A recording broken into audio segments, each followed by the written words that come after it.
السلام عليكم، ازيكم يا بنات؟ يا رب تكونوا بخير، يا رب تكونوا في احسن حال. النهارده هنعمل مع بعض بقى تتبيله شاورما الفراخ بطريقه تحفه، طعمها يجنن. الاولاد كده هيتجننوا عليها. شايفين بقى عملنا كميه ما شاء الله حلوه قوي وتكفي العيله كلها. يلا بينا ندخل على الفيديو ونقول بسم الله. اللهم صل وسلم وبارك على الحبيب المصطفى. شايفين بقى شكل السندوتشات حلو قوي. عاملين بقى تتبيله جميله قوي.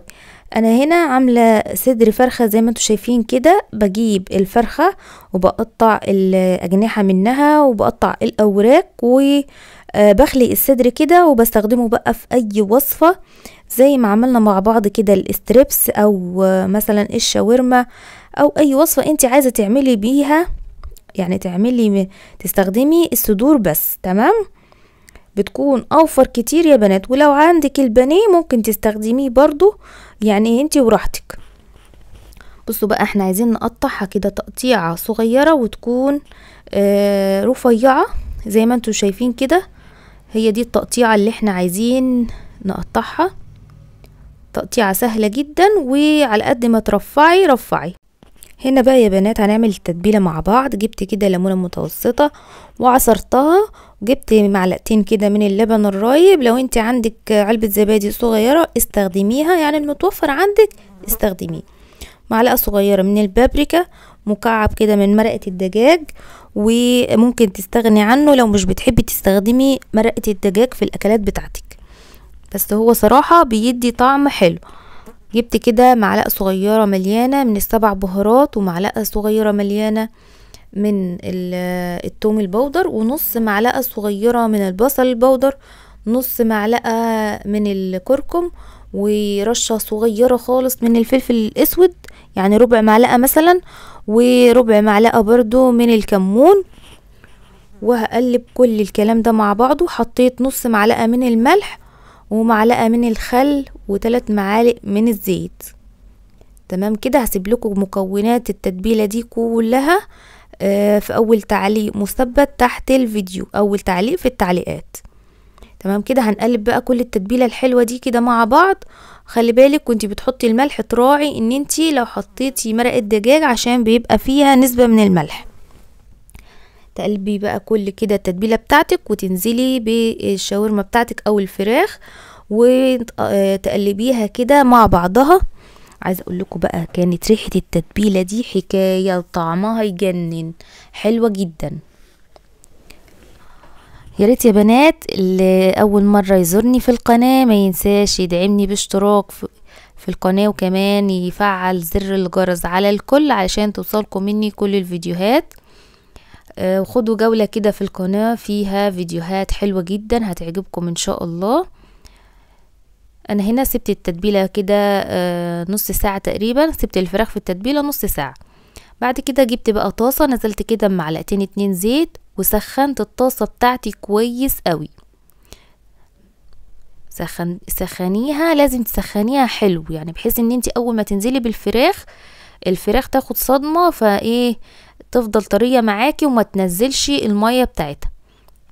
احنا هنا في الاول مش بنقلب خالص الفراخ بتاعتنا، بنسيبها كده دقيقة وبعد كده نبدأ ان احنا نقلبها، وهي مش بتاخد وقت خالص. بفضل اقلب فيها بعد الدقيقة كده علشان تشرب كل الصوص بتاعها كده لحد ما تنشف. شايفين بقى هي كده هنا بعد مثلا هنقول 3-4 دقايق كانت نشفت خالص واستوت. مش بتاخد وقت خالص، من الاكلات السريعة يا بنات. هنا بقى كنت مقطعة بطاطس كده صوابع، بس كنت يعني مطخنة الصوابع شوية علشان احطها مع الشاورما. وعملت كمان خيار مخلل سريع.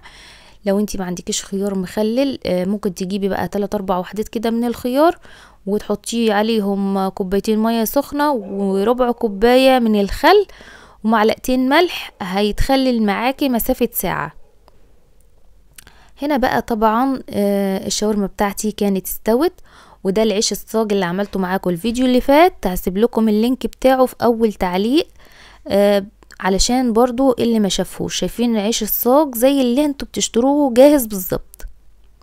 هنا بقى حطيت كده معلقتين من التومية، وكمان شرايح خيار، شرايح بقى من الشاورما، وشرايح كده من البطاطس. ولو عندك خس، عندك مثلا اي صوصات بقى انت بتحبيها، كاتشب، دلعي بقى الاكله بتاعتك وزي ما انت عايزه حطيه. تمام. شايفين بقى العيش بتاعنا؟ بسم الله ما شاء الله، كان تحفه. حطيت كده معلقتين من التوميه، ان شاء الله ابقى اعمل معاكم طريقه التوميه ده في فيديو تاني. هنا بقى شرايح كده من الشاورما، ولو عايزه تكتري برضو عن كده كتري براحتك. وشرايح كده خيار وبطاطس. طريقتها سهله خالص. بنقفل كده من الجناب بنلم كده العيش على الشاورما بتاعتنا بالبطاطس بالخيار، وبنقفلها كده يعني زي ما انتوا شايفين. طريقتها سهله جدا. بصوا بقى، انا هنا طبعا ما عنديش الجريل اللي هما بيسووا عليه الشاورما. تمام. فانا جبت كده الصينيه دي اللي انا كنت مسويه عليها العيش بتاع الشاورما. حطيت عليها كده معلقتين من الزيت ودهنتها دهنه كويسه وسخنتها. وبدات بقى ان انا كده ايه ادي تحميره كده للشاورما بتاعتي او العيش بتاعي علشان تبقى زي الجاهزه بالظبط. بقلبها كده على الجوانب بتاعتها، كل جنب بتاخد كده ايه تشميعة او تحميرة من كل جنب علشان تبقى زي الجاهزة بالظبط. تقلبيها كده على الاربع جهات بتوعها. شايفين انا هنا برضو بقلب كده العيش عشان انه يكون متوزع، النار تكون متوزعة في الصينية كويس. طريقته سهلة جدا يا بنات. شايفين بقى انا هنا طبعا معلية النار مش مخليها واطية. شايفين عملت كل الكمية دي ما شاء الله. وكمان اتفضل معايا، انا كنت عاملة نص كيلو من العيش، اتفضل معايا رغيفين منه. ودي كل الكمية اهو زي ما انتوا شايفين، كمية بسم الله ما شاء الله حلوة جدا. ياريت بقى تضغطوا اشتراك ولايك لو عجبكم الفيديو.